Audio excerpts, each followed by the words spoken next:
and welcome to JPod. This is a podcast on journalists and journalism. My name is Krishna Prasad and it's great to have you here. At a time when consumers are exposed to beautifully crafted products from around the world, the first object Indians pick up every morning is a daily shame. Barring the odd exception, most Indian newspapers in every language look like a dog's meal. A mishmash of leftovers of all colors, shapes and sizes with barely any cohesion.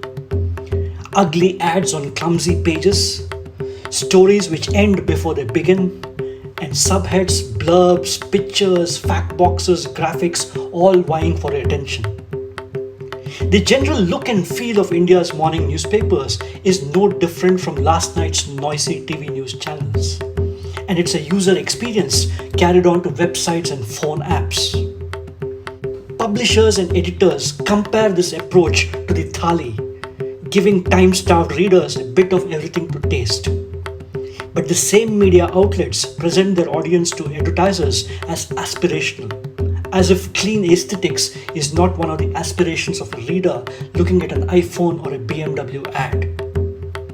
It's not that some newspapers and magazines haven't attempted professional design, but it usually meets a quick death at the hands of Photoshop and InDesign. My guest today on JPod has been there, seen that, and tried to do something about it for half a century now. Dr. Mario Garcia has been involved in the design and redesign, refresh and rethink of 729 newspapers and magazines in 121 countries across the world.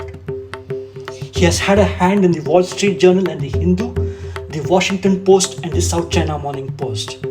He has authored 14 books on journalism, storytelling and design and is the recipient of the Lifetime Achievement Award of the Society for News Design.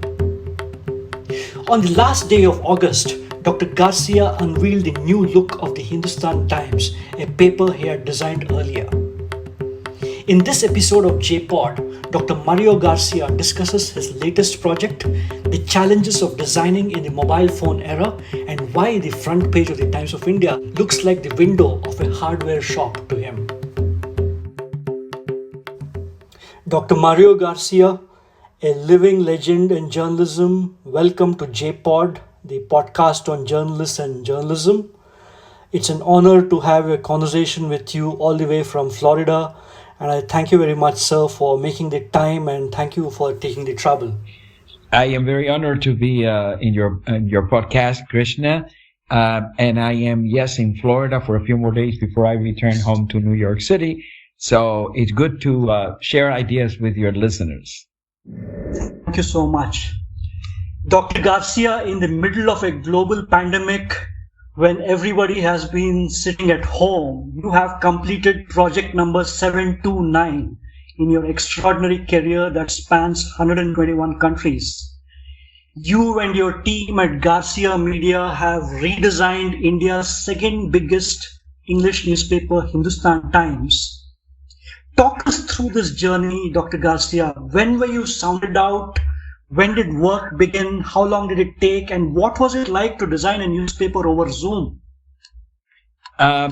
It has been an interesting time. I call it a surreal time for all of us, not only in our work, but also in our life, in our family life.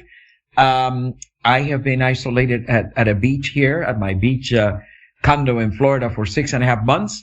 And for a man who sometimes will travel through 2 countries in one day, this has been an experience.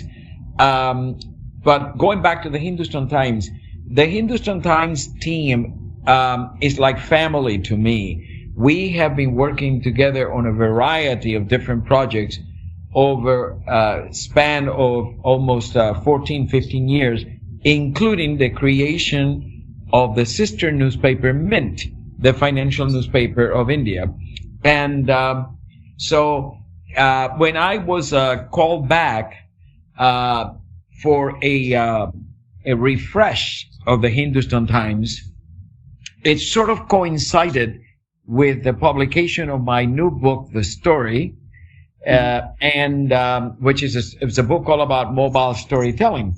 And so I had my first conversation with the CEO in New York City, with Praveen, and he attended an INMA session, and he told me, we need you to come back. We would like to get into a transformational mode and start changing the newspaper so it becomes more of a digital first operation. We need to integrate the newsroom. At the same time, we want to make sure that we deal with the design of not just the digital, but also the printed newspaper.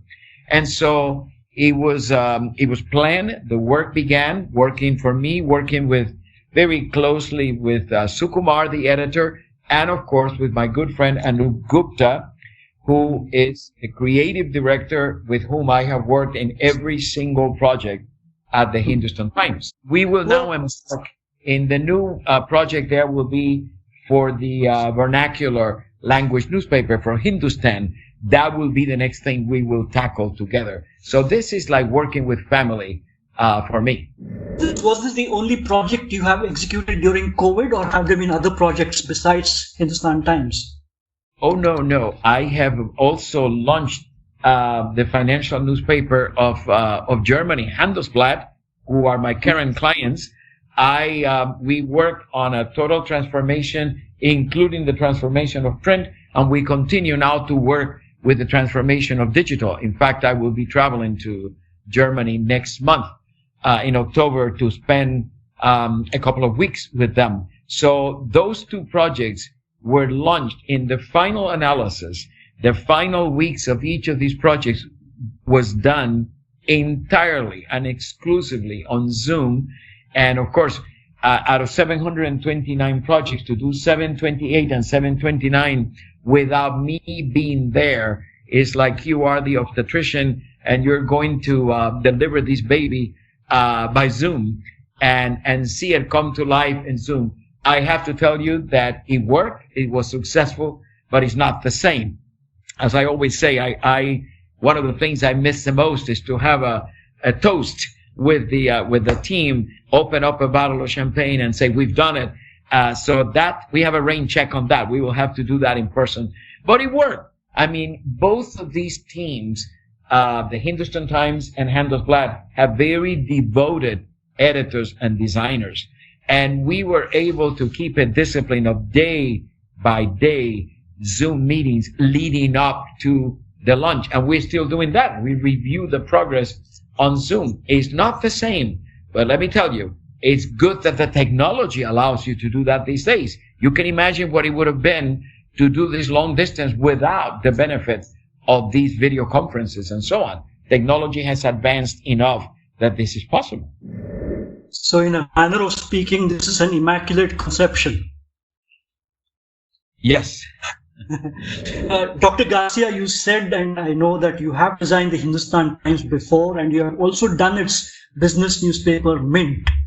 I was wondering, how was the HT brief this time around different from the previous occasion you've done the newspaper? How had the expectations, both editorial and marketing, changed in India as you saw? And more importantly, from the side of the producers of the newspaper and the side of the consumers, how had things changed as far as you could see it? I think that the biggest change is that now these media companies are working in a multi-platform mode. In other words, they realize that print is no longer the protagonist, that print is important. And in the case of India, it's going to be there for years to come. However, it is also very important that you integrate the newsroom so that you follow what I mentioned in my book. That is, you do not follow editions, you follow stories.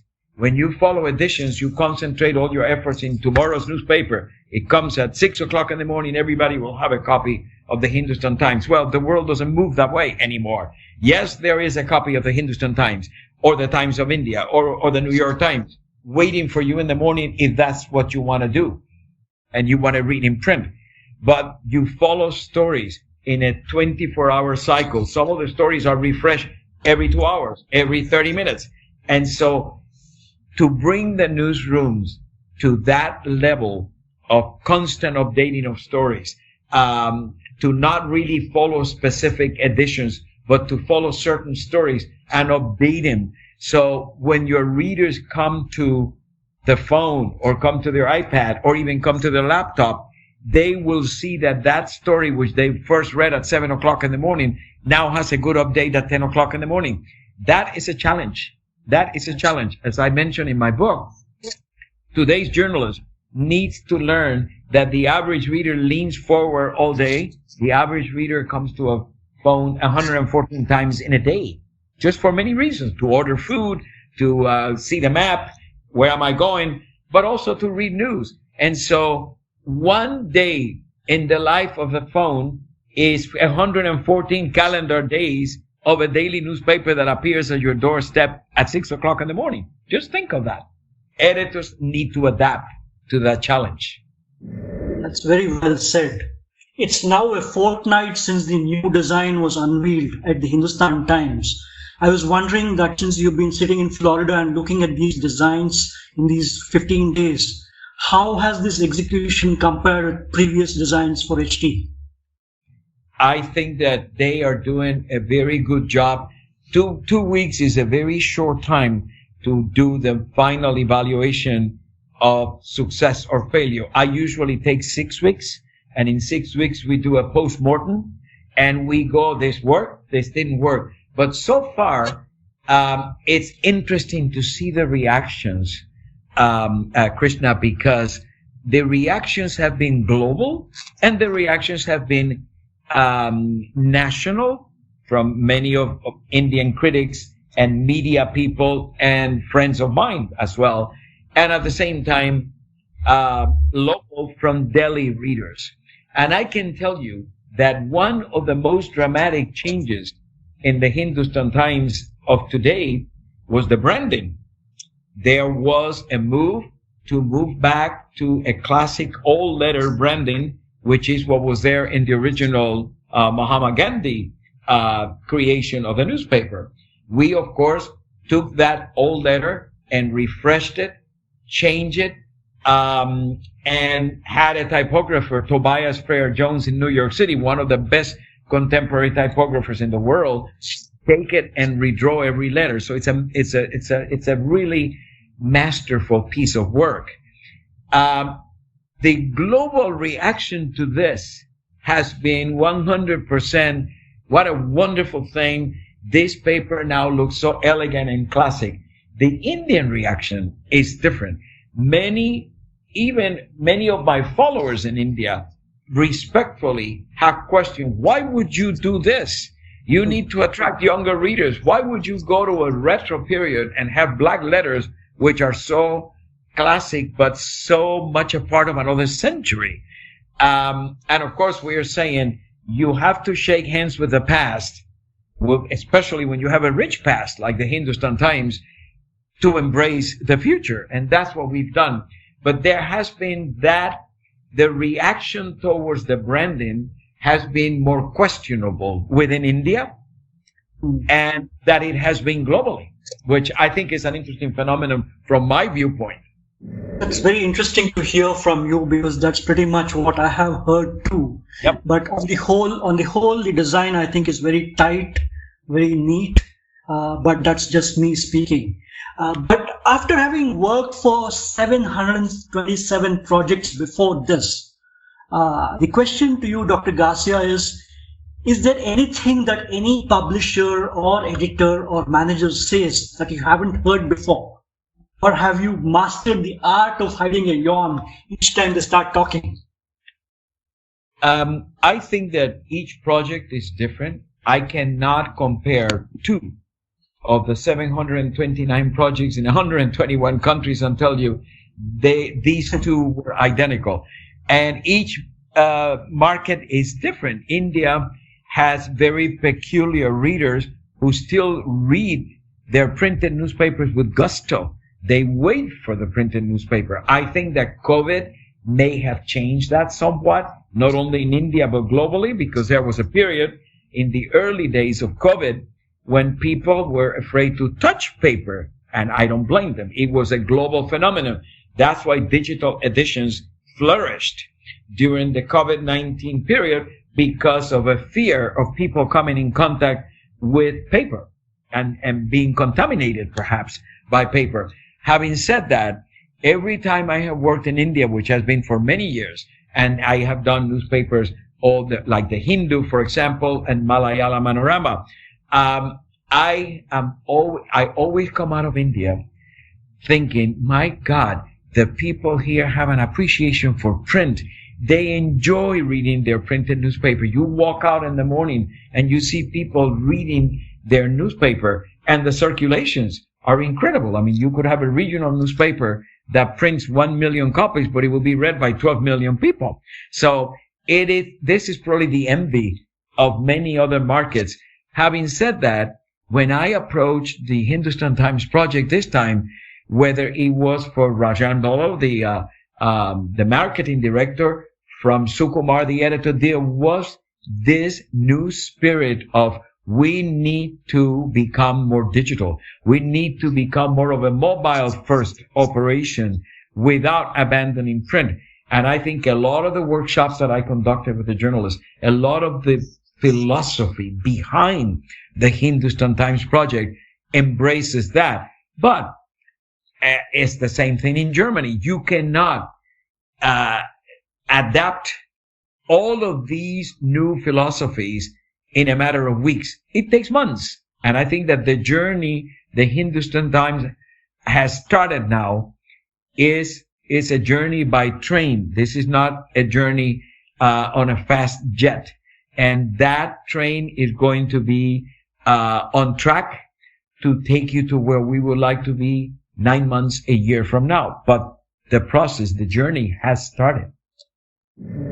Dr. Garcia, you have taken on plenty of assignments in India. Of course, as you said, you've done the Hindu and its associate publications. You've done language newspapers like the Malayalam Manorama in Malayalam, Sakal in Marathi, and Sakshi in Telugu. Yes. When and how were you first exposed to journalism in India? When did this whole process start for you? I think that the Hindu was a wonderful breakthrough for me in India. And of course, it is a newspaper that is intellectually, the opinion pages and the whole intellectual authenticity of the Hindu was always very appealing for me. And I realized that this was a regional newspaper of consequence.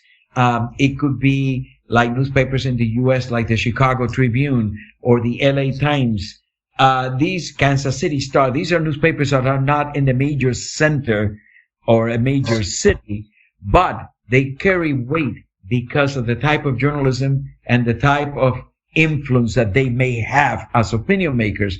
At the same time, I realized that the Hindu was always probably one of the most internationally driven newspapers of India.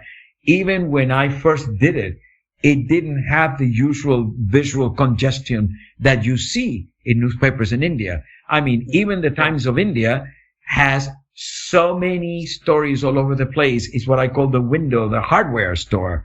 I think that when people come to a newspaper today, they would like to see not the window of a hardware store, but perhaps something that resembles more the window of Tiffany, where you have just a few gems out there. People are not coming to a newspaper, a printed newspaper, for breaking news anymore.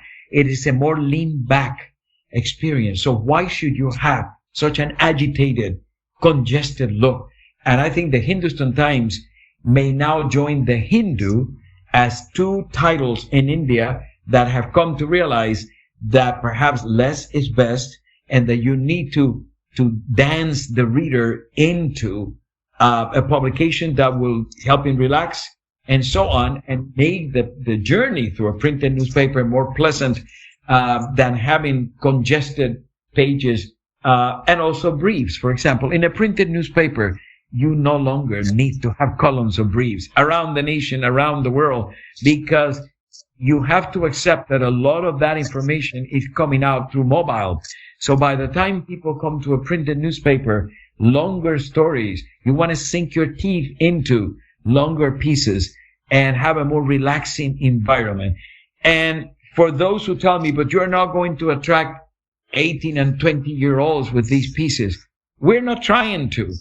I think it's a dream it's a dream to imagine that 18-year-olds are going to come to read the printed newspaper, whether it's India, Pakistan, or New York. It's not going to happen. So you need to capture the attention of those millennials who will come to print. The 35 and older, but when they come to print, the expectations are different. And the expectations are not that you won, the 10 alarm fire, basically. You get that, plenty of that all day long on your mobile devices. That philosophy we brought to the New Hindustan Times. Well, the comparison between a hardware store and Tiffany's is such a beautiful articulation of your whole philosophy. I really salute you for that, Dr. Garcia. How different are the challenges between designing an English newspaper in India and a language newspaper? Like, you've done language newspapers too. So how do you come to terms with fonts and the local culture and, the milieu, which is so very different from an English language market? Well, the first rule that I've always had, because I've only done other languages with other alphabets, in Israel, in the Arab countries, people digest their food. The visual, the optical part is the same. Maybe you are reading from right to left instead of from left to right, but optically, the physical part of reading is the same regardless of what the characters are. Then comes the difficulty of fonts. You don't have in some of the vernacular languages and the different languages spoken in India and in other places, you don't have the variety of fonts that you have for the Latin alphabet, obviously. So that presents a challenge. Other than that is the difficulty of me having to really rely on the art directors and the editors around me to tell me if the execution I have for size, for proportions, in these languages is correct. So it's more of a challenge, but optically people are going to read the same. The principles are going to be the same. What are the three principles I always work with? Make it easy to read, make it easy to find, make it attractive. That applies in any language. Why do you think, Dr. Garcia, that publishers, whether in India or in any part of the world, reach out to foreign designers like you? Is this because of lack of local experience and expertise, or is there something else that they see which they are looking for? I'm happy they do, because otherwise I would not have had the experiences I've had. But I can tell you that it's a combination. The talent the visual talent you have in India is superb. I mean, the team that Anup Gupta has in the Hindustan Times, the teams that I found with the Hindu, the talent is there. But I think that many of these newspapers are looking, what the consultant from the outside can do is, I've done this many times. I'm going to save you steps. I know that Anup Gupta, as a creative director, can do this himself. But I have done it so many times that I would provide him shortcuts. First, we do this. Second, we do that. Processes come much better with someone who's done it many times. But you have the talent to do this. You definitely have many talented people. Some of these designers in these newspapers are plastic artists. They go and paint. They show me their paintings that they do at home in their free time. And this is amazing work. You are a country of very talented people.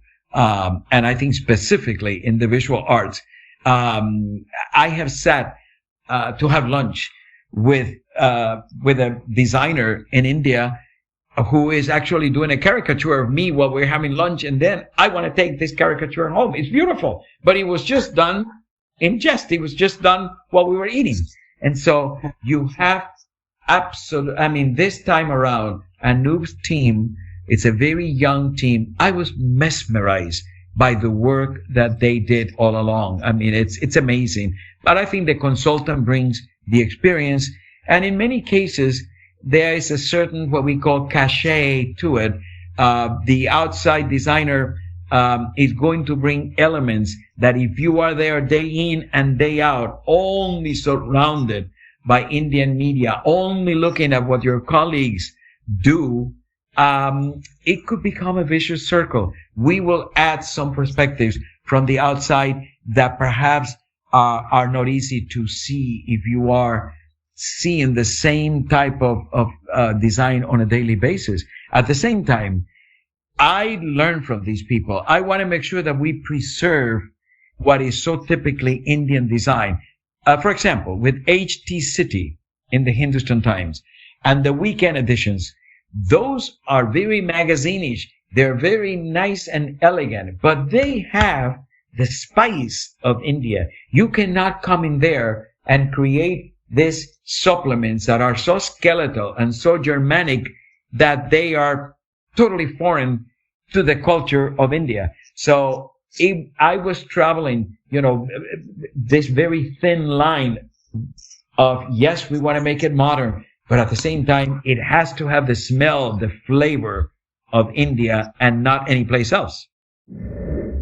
The latest design of Hindustan Times is, of course, vastly different from that of the Times of India. Whereas the Times of India, as you said, is busy and chaotic like a hardware store, or busy and chaotic like a Indian street. HT in its first few days is calm and classy.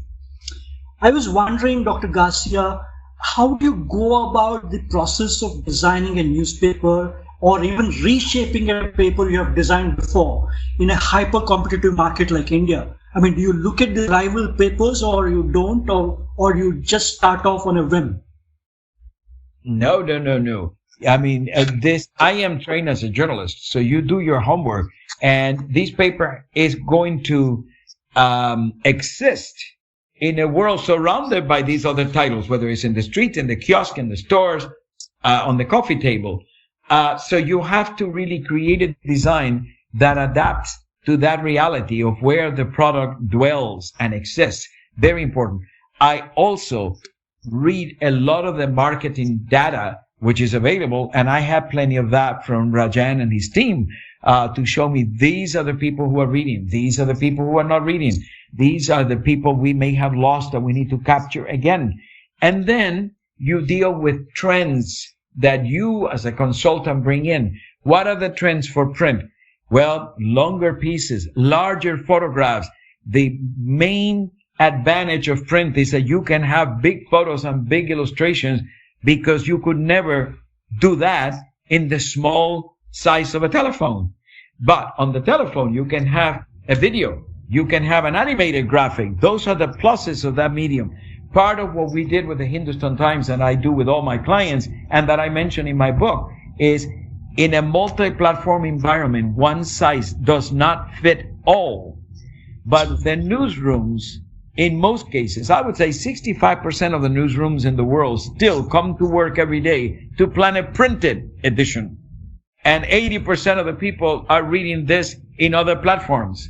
So the analogy I always use is, here you are, you own a restaurant, and every night you put candles and flowers and tablecloth on tables, and everybody comes by to pick up the food in takeaway.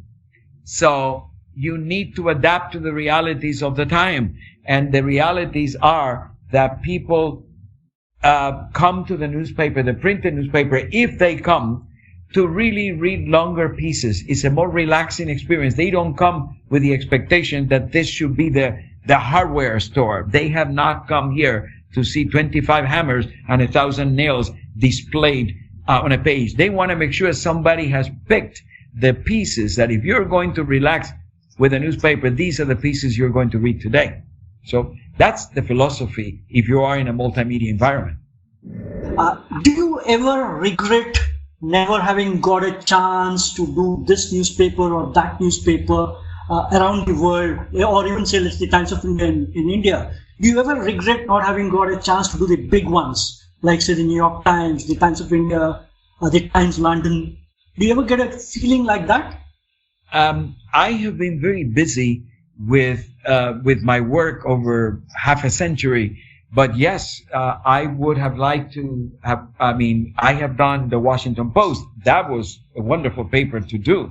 And I'm very proud of the work they do. But I would have loved to have worked with the New York Times. I would have loved to have worked with the Times of India, of course, and with the Times of London, some of the ones you have mentioned. Yes, and I think that's I learned from these newspapers. I admire these newspapers, but yes, I think that those are newspapers that I have done the Wall Street Journal, so that was a pretty big newspaper. Did Zeit in Germany, almost every major Latin American newspaper I have done. But there is always the one that you would like to do, for sure. So 15 years ago, when you were asked to redesign the website of the Wall Street Journal, I see that you asked the editors and managers what kind of animal they visualized WSJ.com to be. If Yes. I were to ask you the same question in the Indian context, what sort of animal do you think the Hindustan Times now is, or the Times of India is? I think that the Times of India is more like a squirrel, jumpy and running, always running. I wanted to turn the Hindustan Times into more of a lap cat, a friendly cat that purrs, sits on your lap and doesn't want to let go of you, and you don't want to let go of him. It's not jumpy. It's not making noises. It's a cat that sits on your lap and purrs, and you want to sort of keep hanging on to that cat. I think it's, but at the same time, the journalism of the Hindustan Times should be like a horse, very strong, a working horse. And that's a combination that I think we can accomplish. The digital part of the operation should be a fast animal. I mean, I think cougars, I think panthers. So you can see that when we were doing the Wall Street Journal, we were thinking one animal for the entire operation. That was 20 years ago. Today, I would say you need to have like a mini zoo in the newsroom, because your digital operation is going to have to be a quick, nimble animal, that moves to catch its prey. But the printed newspaper needs to be a friendly cat. And I think that is one of the big changes. I'm glad you have asked about this analogy. That one size doesn't fit all. One animal should not describe who you are. And where do the language papers you've done in India fit in that zoo? Some of them do. I think that the Indian newspapers all try very hard to be squirrels, and you wonder if that worked at a certain time in history. Is the audience expecting all of these newspapers to be fast-moving squirrels that disappear in front of you, or that are, in a hurry, that the congestion, the whole idea of heavy traffic?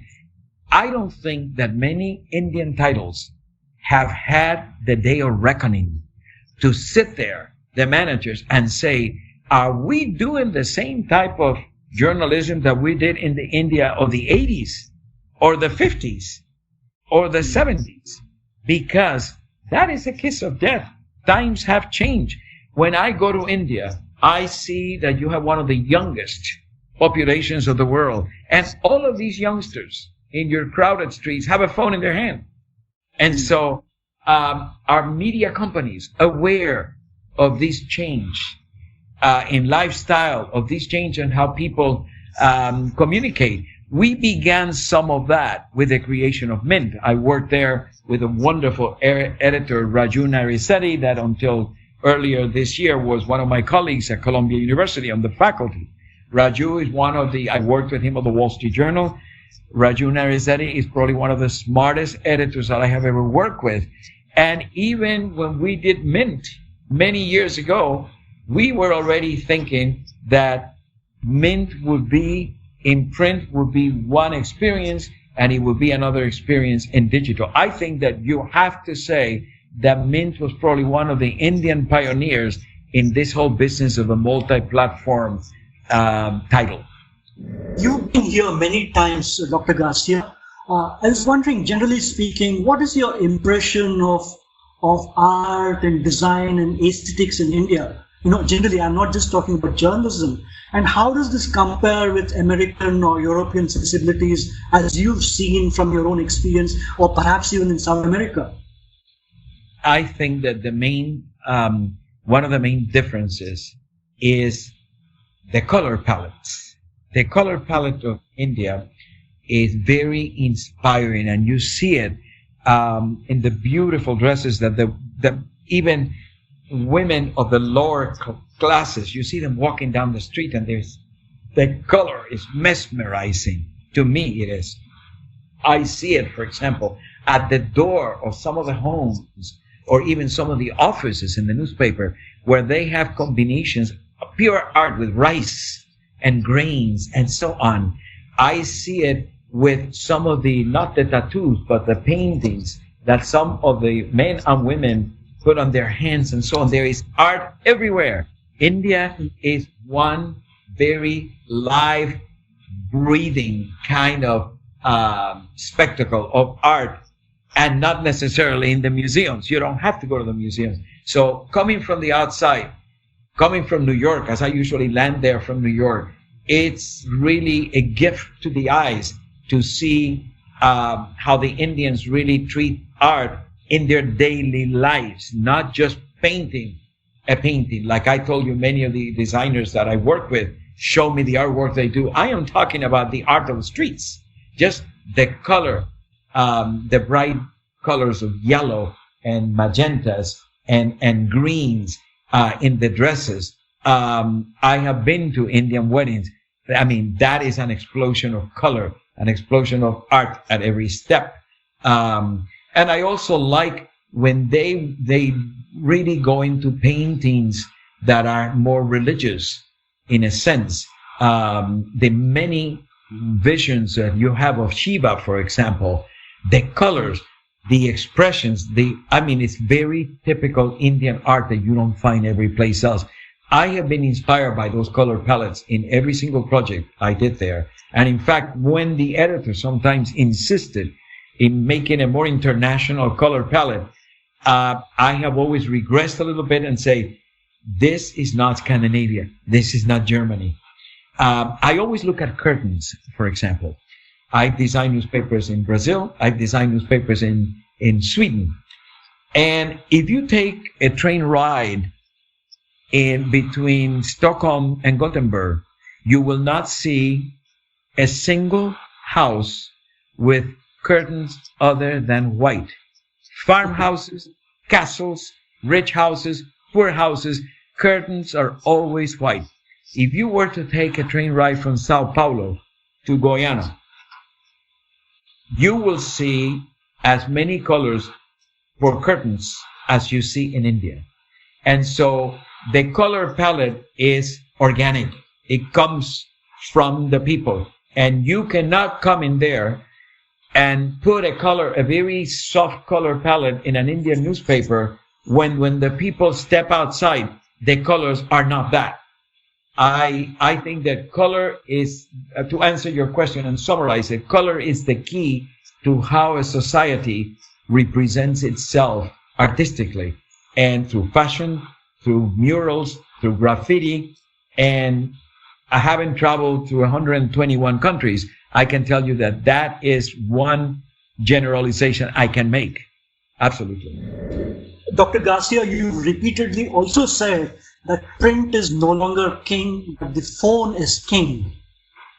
In the multimedia world which we now occupy, what do you think is the role of design in a reader's mind or an advertiser's mind? I ask you this because I'm wondering how much time do they devote to stopping and admiring the kind of work you do, or after a few days, does this just not matter after a few days? I think that design, as we know it for print, is very different from the expectations of design on mobile. And I tell you what the difference is, which I explain in volume 3 of my book, because my book is a trilogy, as you know. And so the last book is design. In print, people want visual surprises. You like to see that you turn to the food page and it's very different from what it was 2 days ago or a week ago. In the mobile world, aesthetics are secondary to the user experience. You want to make sure that you can navigate from here to there easily. So the user experience design is more important than the aesthetic design. They don't want a lot of change. They don't want surprises that will derail their navigation through the system. I want to get to sports now, so I know how to get to sports. I want to go to politics. So in a printed newspaper, navigation is more secondary because the average person flips through every page until they finish. If it's a 16-page newspaper, you have your coffee, you have your ritual, and you flip. That's a wonderful experience that cannot be duplicated in mobile. In mobile, that journey, that sort of very serendipitous journey is not there. People come to a screen and they say, now I want to go to politics, and you click and you go to politics. Or you're not even going through any of this. You're coming through an article, a link you saw in Facebook or in Twitter. You're not even going anyplace else. So the experience is totally different. Totally different. And the aesthetics, while important, are secondary to user experience. So that's why the designer of today has to be well versed in how to make the user experience very functional. Is that universal? Is this applicable both to Westerners, third worlders, South Americans, Indians, everybody? Exactly. You put words into my mouth now, because that's exactly what it is. You, just like I say, when you read, the reading process is like digestion. We digest food the same in India as we do in Brazil. Okay, the optics are always the same. So you need to make sure that the process of finding the information is easy regardless of where you are. And that's what I go back to in my first book in 1977. I had these 3 little mantras of design. Make it easy to read, make it easy to find, make it attractive. That is still what I go by, and I included that in my latest book because I think those 3 things are universal and they have not changed and they will never change. Having worked in India, Dr. Garcia, for so many years with so many designers and editors, what is the one skill you found they did not have? Or what is the one skill you found they had which you wish Americans or Europeans or South Americans did? I think that I am always surprised by how little, specifically in India, the designers use journalism as the basis of their work. You have a lot of plastic artists. You have a lot of people who came from the design school. In the U.S., for years now, we've had more. Well, of course, I've always had in my books the philosophy of WED, W-E-D, writing, editing, and design. The big letter is writing. The second big letter is editing. The smaller one is design. WED, the marriage of words and visual images. I think that the American designers have mastered the whole idea that design is there to promote content, to make content more accessible. The second thing that I notice that the Americans have and the rest of the world does not treat as well is photojournalism. I mean, the Indian newspapers may have 7 photos, some of them the size of a passport picture on a page, just to have that. And it could be an explosion in Beirut in a minimum size that you cannot see. I would tell them every day at the Hindustan Times and elsewhere, it's better to have 1 photo of that explosion, if that's the big photo of the day for that page, 5 columns, than to have 5 other little photos where you cannot see what's going on. First day of kindergarten and you have 30 kids in a picture that is 1 column. No way. So photo editing is, if I were ending my career today, I would say photo editing is done superbly well in the US, maybe in the UK, some Scandinavian countries, but aside from that, photo editing in most journalism schools is not an important part of the curriculum. In the US, you can major in photojournalism. You can have a 4-year study of photojournalism. I think that is the biggest comparison that I can make between Western journalism and Asian journalism. and even journalism in the US, the UK, and Scandinavia, and other parts of Europe, for sure. You, of course, started off as a journalist before you became a designer, and you now teach design at the Columbia School of Journalism. Are journalism schools, not just Columbia but worldwide, missing a trick by concentrating too much on writing and editing and too little on design, you think, as you just mentioned? Not at all. I think they need to concentrate on writing and design, but they need to bring design to the table. When I created my course at Columbia, maybe 8 years ago, which is called Multi-Platform Design and Storytelling, that was the first class there in the oldest journalism school in the world that had the word design in a course, attached to a course. And so now that is all taken. All my students are not designers. They come into my class with heavy duty backgrounds in reporting and editing, and then I turn them into visual journalists. I don't even want to use the word designer. Visual journalists. They're going to be able to know what visuals belong in a story and work with an art director, work with a creative director, or do it themselves. I'm very proud of the work they do by the end of the semester. But no, journalism schools do need to integrate visual journalism into their curriculum. I'm a very strong proponent of it, and that's one of the reasons that I am doing several tours with my book, The Story, primarily for professors. I'm a man on a mission for this. I'm 73 years old. I could have retired a long time ago, but I believe in stories. That's the reason I title my book, The Story. The only thing that has not changed in my 50 years in this business is if you have a good story, everything else comes easy. So that's why I titled the book, The Story. But we now have different ways to tell stories, more platforms to tell the stories. And therefore, I think that this book is basically an author on a mission to make sure that every corner of the world hears how to tell stories in the smallest of platform, which is the one where, in some cases, 80 to 82% of the people are consuming news and information at some time of the day. And finally, Dr. Garcia, in his book, The Vanishing newspaper, Philip Mayer, who started off with the Miami Herald, like you did, I presume, Philip Mayer calculates that the first quarter of 2043 will be the moment when the last newspaper will be printed in America. What do you think? Will newspapers as we know them today, big, broad and physical, will these newspapers survive another 20 years, or do you see a quicker demise than that? I think that the answer to that varies from region to region.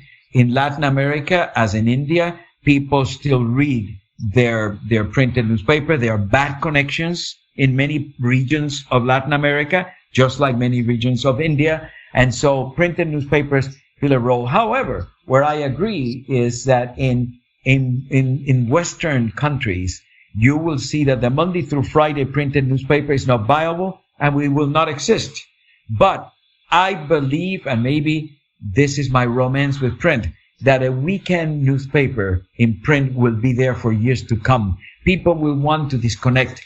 I call it the luxury of paper. You will want to just sit by the fireplace or under a tree in the garden with no interruptions and just read the pleasure of reading in print from page 1 to the last page. And I will tell you something else about print. When I wrote my book, The Story, which was published 2019, I never meant for this book to be a print edition at all. It was written for mobile, consume it on the phone. But my publisher insisted on having printed versions of this book, and I went along with it. Well, to tell you today, that book exists in English and Spanish, 3 volumes. The digital is only $6.99 for each. The printed versions, the design version, is like $60. Well, they sell almost neck to neck. Okay, so a young publisher in his 40s convinced me in my 70s to do this in print when I didn't want to do it. And he was right.